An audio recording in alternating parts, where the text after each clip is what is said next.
Our next guest is a singer, composer, ventriloquist, and lawyer. Here to explain that very fascinating career is Val Smalkin, a resident of Baltimore County, and she is joined by her dear friend, Silly Goose. Or you should say, Silly Goose is joined by her good friend, Valerie. Okay, I see. Sorry. You get top billing, right, Absolutely, Silly Goose and Val. Yeah. Okay, well, Silly Goose, I'm glad that you're here as well.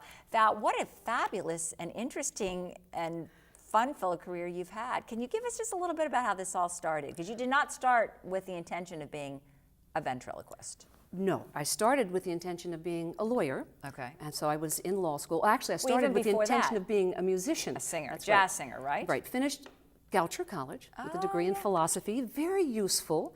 So I thought, what will I do? And then all my family are musicians, so I thought, well, I'll go to music school. So I went to Berklee College of Music in 1971, 72. Found that world a little distasteful, one might say, just rough, and I thought, I'm not going to last. It's a tough career path. Tough world, sure. And music school was making me hate music, so I was looking around for other things to do. It was the first year of environmental concerns, April 21st, I think, 1971. So I tried environmental engineering, which was not to my taste either.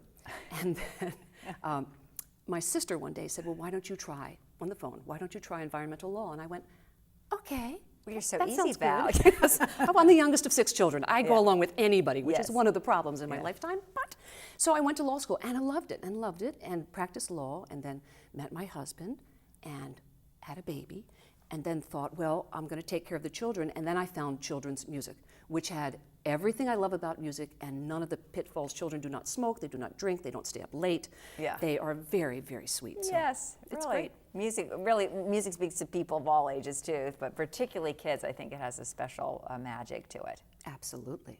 Okay, so then you're a singer, but then how did you branch over into the area of ventriloquism?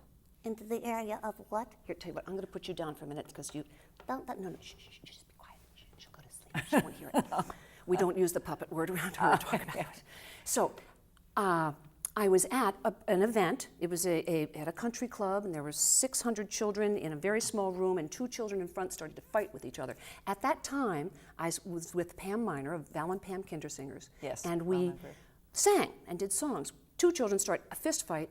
I had sense enough to turn off my microphone because you cannot frown or look unhappy on stage. And I just leaned down and said, if you do that again, I'll call the police. And they stopped. I'm sure that wouldn't be quite appropriate today to say it that way. But after the show, I turned to Pam and said, I could be a ventriloquist. I could do this. Yeah. So I started, and it takes a long, long time to practice and get Oh, I bet. But I would think some of your abilities as a singer and with your voice, you're able to maybe do some of this more than the normal person could. Right. I think singing does, because you've already got your head voice, so you have a lot of sound up there in your head. Right. But the really, really hard part is keeping those lips still. Yeah, because they want to move. Labial explosives are the big ones. B is a very hard word. That's quite a term, I've got to tell you. But as a singer, I know about that. Now, so you perform all over the place, all over the world, really. You're talking about Belgium before we came on air.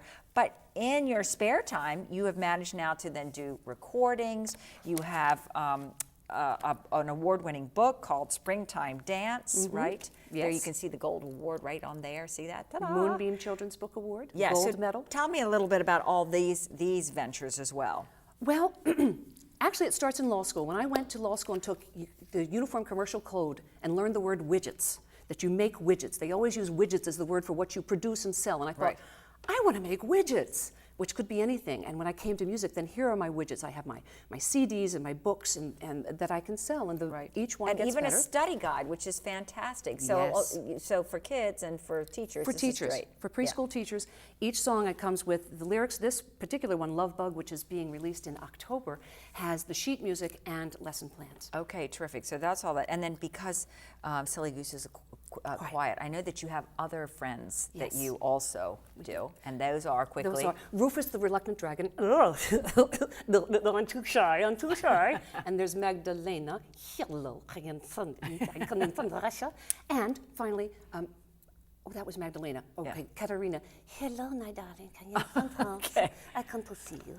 Okay, well, obviously you are an international entertainer with international friends, and we are glad that you live here in Baltimore County, and people can go on your website, find out more, and maybe bring them to their own places for their own events. Yes, absolutely. Thanks so much, Val. Thank you.